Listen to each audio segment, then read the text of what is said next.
As always, the global economy is high on the agenda. We're encouraged to see stronger economic prospects after years of disappointing global growth.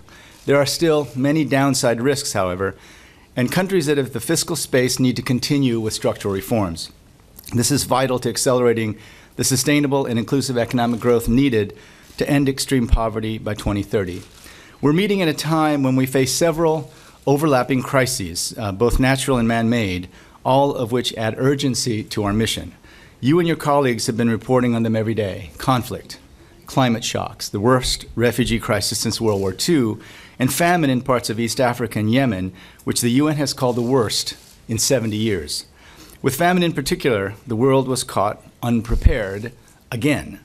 Too often, we forget about crises as soon as they abate, leading to a cycle of panic and neglect.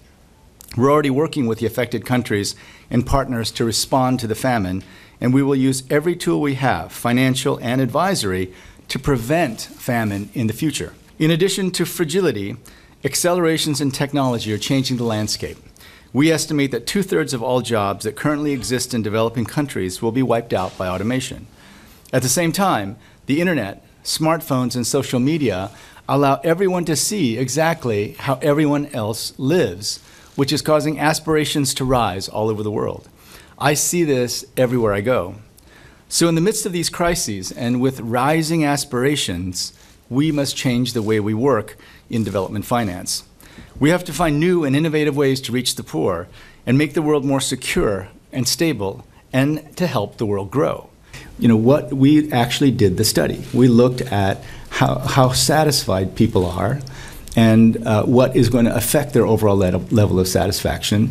And what we found is that access to the internet, on the one hand, increases their satisfaction in the short term, but it also raises very quickly the income to which they compare their own.